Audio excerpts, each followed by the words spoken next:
Hey guys, welcome back to the Friday Vlog, where we discuss activity that goes on here with the BuzWeaver channel.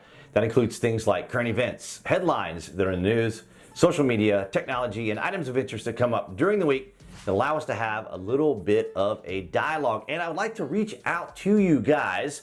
I will include this link down in the publish section. That is to my BitChute account.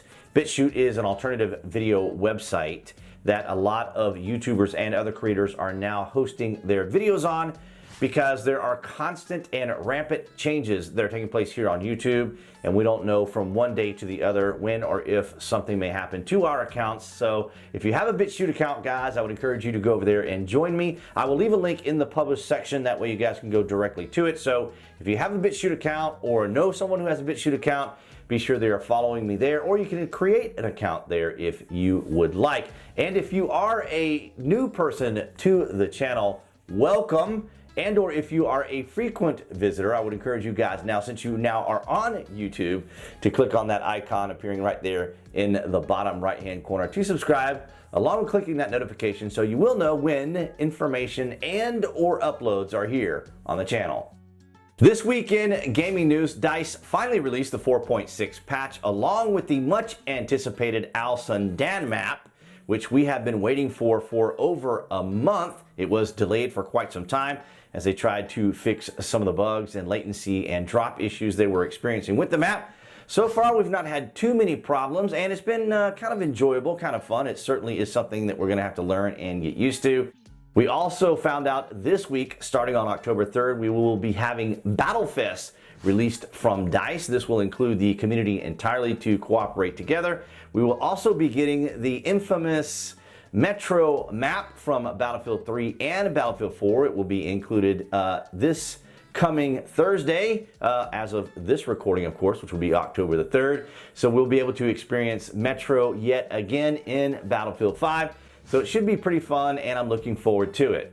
Dominating the headlines yet again this week, the impeachment inquiry. Now, for you guys who watch my videos, I would consider most of you to be rather rational, common sense, having the ability to exercise cogent and clarity of thought, to understand that once the transcript was released, there was really nothing there that was egregious or would even approach the possibility of impeaching a president. So as you know, as we have discussed, these are just methods and tactics used by those who oppose the president, and unfortunately part of those individuals will be members of our government in the Democratic Party. And I can understand why they're doing it, of course, because President Trump wasn't supposed to win. And as you know, as we have talked about a lot, and that is that these individuals don't like him and they want everyone else to not to like him.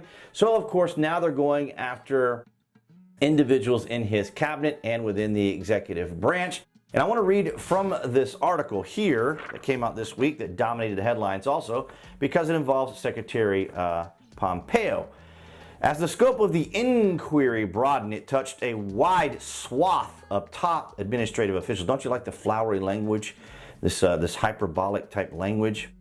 In letters to the Vice President Pence and Energy Secretary Rick Perry, Senator Robert Menendez of New Jersey, the ranking Democrat of the Senate Foreign Relations Committee, demanded answers by Friday, as of the release of this video, by the way, Friday Vlog, to questions about what they knew. Remember the old phrase, the saying, when did they know, what did they know and when did they know it, back in the 90s and 80s.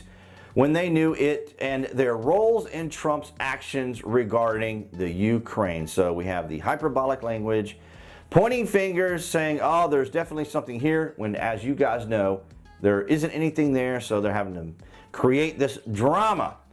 But much of the day's turmoil centered on Pompeo, who said in a letter to the chairman of the House of Foreign Affairs, Intelligence, and Oversight and Reform Committees, don't you love all these committees, heading the investigation, that 5 State Department officials called to give depositions over the next 2 weeks would not appear as scheduled. Now, here again, the language, right?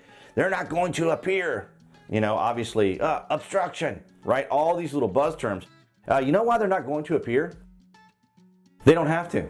They're not being subpoenaed. There's no indictment. There's no criminal action here. This is strictly voluntary. If they would like to come, they are compelled to come, of course, because it's a bait and switch, right? They're just baiting them to come. And then, of course, they use the media to use this language that I'm reading from here to kind of encourage them to do it, kind of to bait them to come and talk. So like we saw with Lewandowski, like we saw with Kavanaugh, it allows them to have their flashbulb moment, their dog and pony show, to parade these people around on camera to say, look at these terrible, awful, one-dimensional villain characters that are playing along with our president. Saying Congress, so Pompeo characterized the effort to depose the officials as an attempt to intimidate, bully, and treat improperly the distinguished professionals of the Department of State, what we just said. Saying Congress had no authority to compel each testimony, Pompeo wrote that he would not tolerate such tactics, and I will use all my means at my disposal to prevent and expose any attempts to intimidate and to intimidate the dedicated professionals whom I am proud to lead and serve alongside the Department of State. By the end of the day, now we get to use the media's language. By the end of the day, however, at least one of the five, Kurt Volker, a former administrative envoy to Ukraine, planned to appear anyway before the committee Thursday. A second official, former U.S. ambassador to Ukraine, Maria Yovanovich, would appear October the 11th, according to the committee officials who spoke on conditions of anonymity to discuss lawmakers' deliberations. So, flashbulb moments yet again for the Democrats to parade individuals out there and put on their dog and pony show about how terrible the administration is. And this will segue us into the next segment. Breaking of the breaking news. Hillary Clinton and Chelsea Clinton are on a book tour. Why? Because like we saw a few weeks ago when it came to Kavanaugh, and two particular writers from the New York Times, as well as two authors, were writing a book about Kavanaugh. How convenient to use scandal after scandal as a way to sell your books. And we have been hearing a lot of discussion about Hillary Clinton being back in the limelight. Of course, this is the limelight because we are talking about the Democratic reality television show known as the Dog and Pony Show here on the BuzWeaver channel. So there's a couple things that are going on. There's a couple things brewing here. There are hints and suggestions that maybe Hillary is putting out feelers. She's putting her finger to the wind. She's kind of getting an idea of what's going on because this Ukraine issue is, at least in some regards, pointing some light onto Hunter Biden and Joe Biden, which may not be going too incredibly well. I think he dropped a few points in his approval. That would be Joe Biden. So it is kind of curious to see that this is suddenly happening, but not a surprise, of course, because this is all manufactured. This is all set up.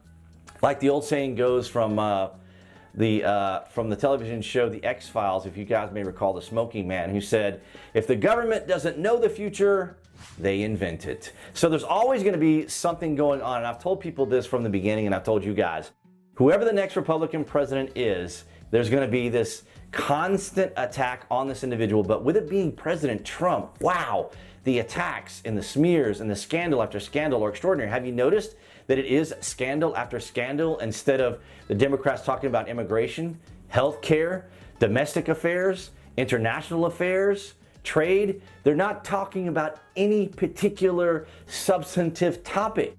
They are involved with the media in scandal after scandal. And here is Hillary Clinton with a book. There's a theme here. Are you guys following the theme? Are you guys capturing the pattern that is happening? Here is another person coming out with yet another book. It has also been argued that the book is kind of her insurance, is kind of a padding, is kind of an explanation for potential hiccups that might come up should she actually run. Now, whether she will or not is probably, I don't know if anybody even has any odds out about whether she will run or not. But it is not coincidental. It is not accidental. It is not just happenstance and coincidence that Hillary Clinton would be putting out a book during this impeachment scandal because, as you may recall, Bill Clinton was actually impeached. He was not removed from office, nor will President Trump, most likely. But nonetheless, the whole tale and story continues to unwind. But Hillary Clinton this week is out on her book tour, probably just trying to get a feel for what the American people are kind of looking for. I don't know how much buzz, how much excitement she would generate as an actual candidate. But with Joe Biden faltering and Elizabeth Warren not really being much of a very strong candidate her own self, I don't really see anyone really from the Democratic Party that could really oppose Trump at the level that Trump is right now. Because remember, he is the incumbent president. He has that behind him. He also has the results, the tangible, the practical, the substantive, the beneficial results of him being president and how he has benefited the United States. He has that as his framework, which none of the Democrats really have. They don't really have anything that they can say, look, we have done this, we have done that, to substantiate any particular desire or presumptions that they would be, fit or available to be really the president, considering what President Trump has been able to achieve.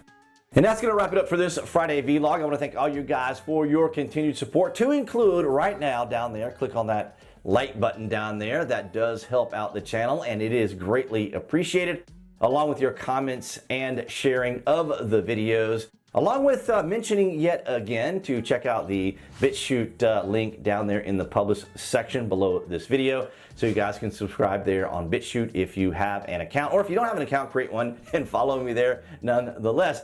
All right, guys, and of course we have the obligatory channel icon appearing right here on the screen for you guys to subscribe to the YouTube channel, along with clicking that notification. That way you guys will know when content is here on the channel. And I will see you guys right there behind the camera as the camera battery dies off next week.